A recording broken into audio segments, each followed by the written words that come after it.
How's it going? Today I want to tell you guys about the legendaries that we might be potentially getting in Pokemon Winds and Waves, because we already might know a lot of information about them. So we're going to go through a bunch of different posts, but also a leak that came out already last year in 2024, which kind of hints at it. So sit back, relax, grab yourself a beverage, and let's get started. First things first is going to be this post over on, of course, Twitter.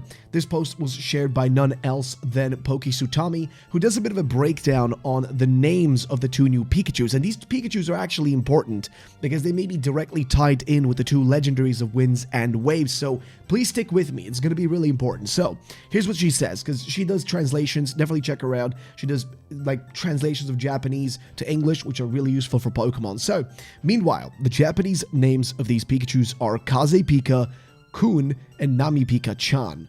Two things are interesting about this. The fact that Kaze and Nami, which are the Japanese words for winds and waves, are used instead of wind and wave in English, like the title of the game, as well as the use of Kun and Chan. Usually san would be used for Mr., Miss, etc., but it's not at all gendered like the English equivalents, whereas although Kun and Chan are flexible in their usage, Kun is usually more often associated with boys and Chan is often more associated with girls, but they are also much more cutesy feeling compared to Mr. and Mrs. So that's a little bit of a breakdown on their names, but how does this relate to them being legendary? Well, we'll get to that, because here is a theory that comes to us from Light. Now, he says, adding to his previous theory, he says maybe since Pikachu is electric type, their true legendary form might be combining electric with their respective elements. Water electric for Miss Wavychu and flying electric for Mr. Windychu.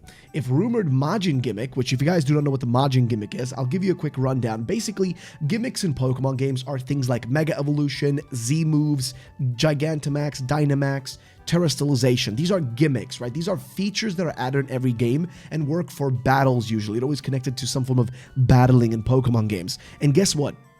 There is this new gimmick which we know about called Majin, which actually, if you want to, I do have an entire video you guys can actually check out over on my channel where I explain the Majin feature, because it hasn't been officially revealed, but we know from leaks that it does exist. At least it did exist back in 2024 when they were still working on the actual game, when all this information leaked about Winds and Waves, because we've known about these games' name now for almost 2 years. But either way, basically, if the rumored Majin gimmick is actually related to weather mechanics, which is exactly what it is, this would make a lot of sense. Electric typing works perfectly alongside climate-based powers, especially when paired with wind or water themes. This could mean that they are simply hiding their true forms, with their Pikachu appearances acting as disguises while their real legendary powers remain sealed, powers tied to storms, winds, and oceans.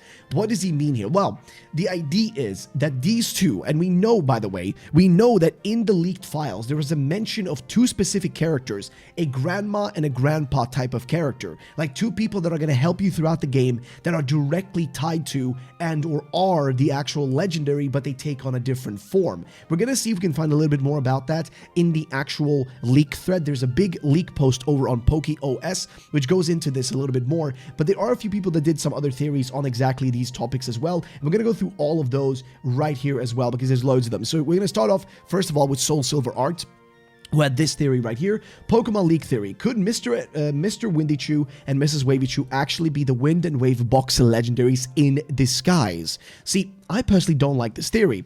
I personally do, actually, but I'd be lying if I said I didn't think of it from the first moment I saw them.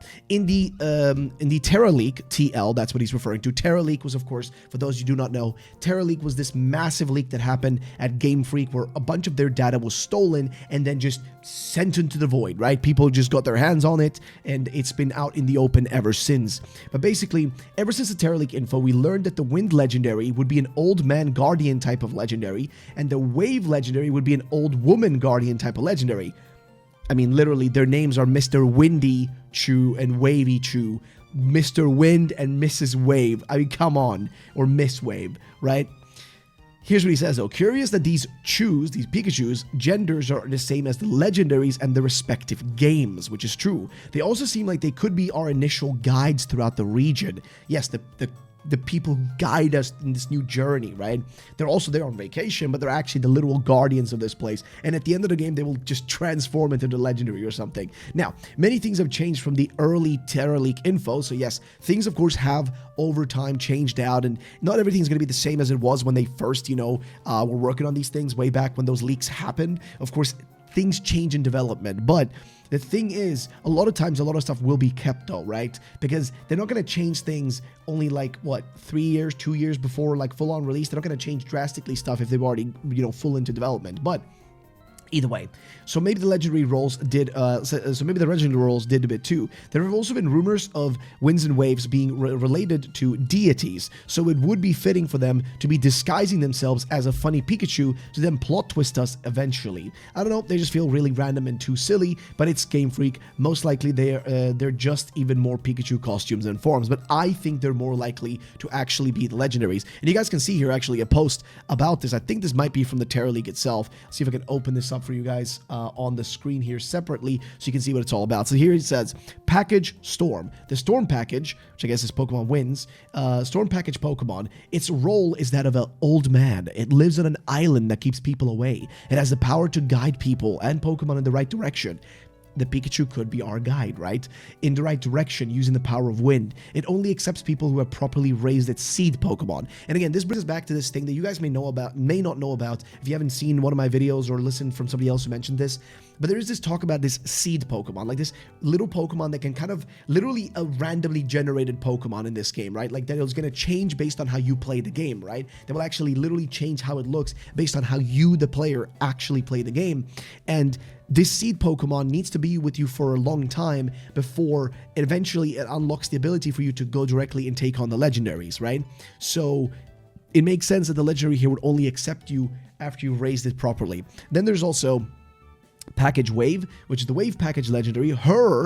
Look at this. Her role is that of an old woman. She lives on an island that keeps people away. She has the power to guide people and Pokemon in the right direction using the power of the waves. She only accepts people who have properly raised her seed Pokemon. So interesting, it's and her, but either way, doesn't really matter. Nonetheless though, this proves again this idea that they did have an idea of having a guy and a girl legendary, right? There are going to be some kind of guides in some way guiding you. It all fits way together, like way too well. It fits way too well, which I think is pretty awesome, personally, okay? I think it's pretty awesome to see these things. There's also been some other stuff that people have been talking about. For example, if I didn't already mention it, but the Majin stuff, right? Like this new mechanic, this new gimmick that's going to be added. Well, this is the icon for it. We now know that this is probably be the icon because this icon is in the Japanese logo of Pokemon, Pokemon Winds and Waves, and they always put the icon of the different mechanics or the different gimmicks in the actual logos, in the Japanese logos, always. And they did it again with this one. And this could be the Majin gimmick, which is again related to your Pokemon taking on a form that is affected by the environment, by the weather, right? Winds and waves. It comes back to the environment thing. And here's the theory from someone, from Kuro Blitz actually, who says the Omega symbol looks like Hagomoro. Hagomoro being these things, which I guess are sort of, are they yokai or gods? That's Hagomoro from Naruto. that's not the right one. Let me see if we can find Hagomoro. There's a play, but that's different. That's Naruto. I don't know if we can find anything else in regards to that, but if we go back to the original post, the Hagomoro has a surprising Greek origin. It reached East Asia and Southeast Asia through a Greco-Buddhist art. This is also why the tale of the tornadoes incarnate is based on. I don't know if that's true or not, honestly, but these fellas right here, I mean, these two literally just look like they're just tornadoes and what are the other fellas? Landorus, Tornadus, and those fellas, and Thunderous or whatever. It just looks like them. Is that related? Potentially. I mean, they're literally they are the weather trio, right? Well, weather quadruplet now because we have the newest one as well from Legends Arceus, but it is possible that, you know, I mean, this pretty much, I think, confirms it, right? This is going to be, like, this entire Majin feature is probably going to be related to the environment. Like, it's no question about that. If it's related to this Hagomoro, like, depiction, yokai, whatever you want to call it, god, deity, I don't know. That is up for debate. Also, I just want to show this tweet, by the way, because it's funny, but this is probably how they're going to end up looking, which is just hilarious. And I know it's a shit post. I just wanted to show it for fun. But now let's move on to actually some important stuff to talk about. So there is this post here by Jabonju308, who's a Japanese account, I think, who says, well, I guess Pokemon theory. From the buildings and scenery in the trailer, the setting seems to rather like East Indies. Well, I guess he means Southeast Asia. But in Indian mythology, there exists a paired gods of bird. Basically the god Garuda and the serpent god Naga. Now, I mentioned this in one of my other videos as well, but yes, the Naga has been mentioned already by a few other people as potentially being the inspiration for one of the starters, Gekwa, which is the water starter. I don't know if that's the case. I think it's most likely going to be based on one of the geckos or like one of the lizards, whatever you want to call them, from Southeast Asia. There is this one specific one that whose pattern essentially aligns perfectly with that. But the Naga, though, is this deity, which if you played World of Warcraft, you know with the Naga, it's like they're the weird fish people that exist. And it's possible that the Naga could be the inspiration for one of the gods, and then Garuda, which is more like a bird, wind-shaped creature, being the inspiration for the other one. It is highly possible, right? They say here also, so I'm betting they'll be the mascots adorning the Winds and Waves package of Scarlet and Violet era. Of the, I guess he means Winds and Wave era, but yeah. Also, there are some literal connections you can find from, I guess, Southeast Asia, like buildings that literally look like the buildings we see in the actual game. Of course, you've got like Bali and stuff like that, Bora Bora, whatever, which look very, very like it's literally Southeast Asia. So them basing it on the god Naga or Garuda wouldn't be that crazy. You can actually look up Garuda if you want to see some more details on Garuda in specific. Right here, it is a Hindu. It's a Hindu deity, which, yes, like Buddhism, Hinduism, all that stuff, it is spread throughout Southeast Asia. It's all over the place. It's a variety. It's a mix, right? But basically, he's a Hindu deity who primarily is depicted as the mount of the Hindu god Vishnu. This divine creature is mentioned in Hindu, Buddhism, and Jain faiths. Garuda is also the half-brother of multiple different people. But yeah, it's this big creature, right? A combo of multiple things. But it is intriguing, to say the least, right? But who knows? Also, speaking of the Majin feature, right? So this is again back to this whole, gimmick, the Majin gimmick. Kuro had an interesting theory. See, if you guys actually look at every single one of the different, how would you call them? Different gimmicks we've had, they've all been based on these incremental words, right? That how do I say this? Like, how do I actually, what's the word used for this? But basically, if you look at it like this, Mega, Zeta, Giga, Terra. So like, basically the connotations or would you call it an affix, I guess, that's used for different file sizes, right? So, you've got they didn't use kilobyte, I guess, but you do have, kilobyte. That's one thing, right? You've got that. And then you also have, I guess you could say you have, what is the word I'm looking for here? Like, you got kilobyte, you got megabyte, you got gigabyte, you got terabyte, you got, I don't know if it's zettabyte after that, but there is kind of a thingy to that, right? There's a whole shtick to it. Well, his whole thing here is, hey, is it possible that, that's what they're doing here again? We got mega, right? Mega evolutions. We got zeta, right? Like Z moves. We got giga for gigantamaxing. We got Terra for terastallizing, and now we need Exa, right? Or we could also go for kilobyte, right? Kilobytes, kilo, because also there is lightning shaped, so maybe, kilowatts or something like that. I don't know, but then again, we did have kilowatts with Dynamaxing, sort of, with like, yeah, maybe not.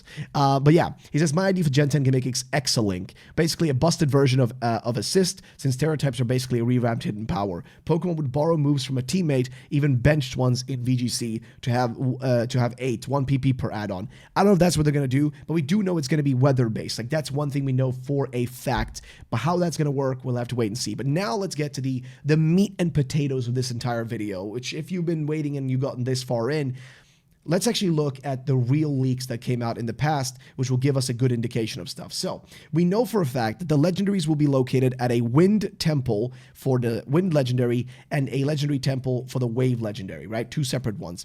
Then we go down here. There is supposedly also the mention of a Titan boss, like a boss fight, that is going to be against something called Dragon Nushi, which could be the legendaries, right? Which means, you know, dragon typing, more or less. Then here, there's the mention of the seed Pokemon. Now, I'm going to quickly go through this, but again, this is one of the most ambitious ideas in the project for Gaia.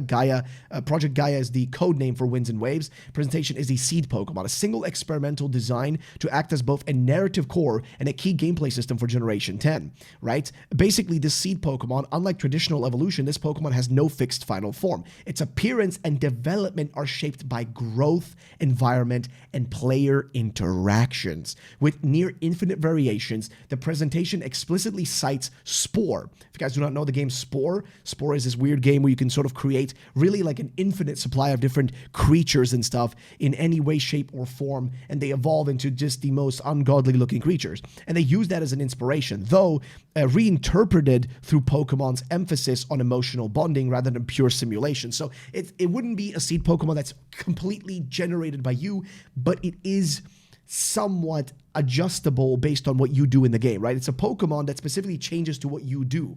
Now, players encountered this seed Pokemon early in the coastal resort area. While considered rare, no one has actually witnessed its evolution, and according to legend, it's only beginning to evolve when brought near the islands inhabited by the Storm and Wave legendary Pokemon. There it is. Now, Pokemon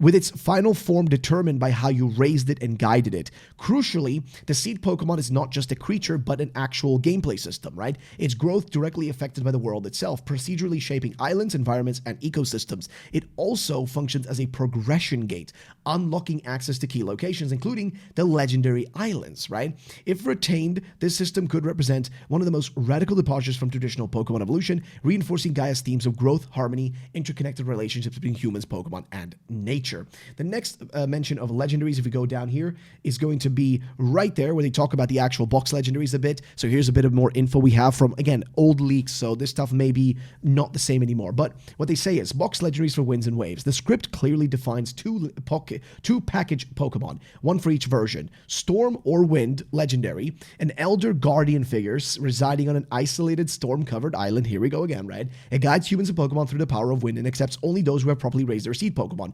Then Wave or Water legendary is a counterpart Elder figure living on a remote island surrounded by powerful seas. It embodies balance and guidance through the forces of waves, similarly judges the worthiness of the player. Makes sense. Then here they talk about the fact that the evil people, the evil guy, there's going to be like this chairman, not chairman actually, I think he's like a hotel owner of this organization or whatever. He is actually angry because something bad happened to his family, and now he wants the power to wield basically the weather with the help of the legendary Pokemon, right? Then here they speak a little bit more about the legendaries, the legendary islands and procedural worlds. The legendary Pokemon resides on massive cloud-covered islands. And we already saw in the trailer, if you guys didn't see it, in the trailer there was a little bit of a hint to potentially that was in there, hinting at potentially like a cloud-shaped looking thing. Or that was actually a cloud that was hinting at where we can find raid battles, because raids are going to be back in this game, probably. So somebody mentioned, I think it was Central Leaks who said that. Again, could be completely waffling, could be completely real. Frankly speaking, I do not know. I cannot answer that. But nonetheless, though, it is worthwhile to mention and just let you guys know that it is a thing, just because it could be super important. But yeah, just wanted to mention that really quick. But again, he says here, inside these clouds, islands are procedurally generated. So I guess that's what those clouds are. They're areas where they procedurally generate islands that we get to explore temporarily. I guess they're like stormy areas, right? With their shape, encounters, and environment determined by the seed Pokemon's growth. So basically, you use the seed Pokemon, and based on what you do with it, maybe what kind of food you feed it, like think about how we had sandwiches and stuff like that. We're probably gonna have some kind of meal we give to the Pokemon. We give it a specific meal, and based on that meal, it will completely affect how that Pokemon changes encounters around us. It's essentially gonna work like the seed Pokemon is essentially what we use to change raid encounters and change the environment around us, right? So that would make sense.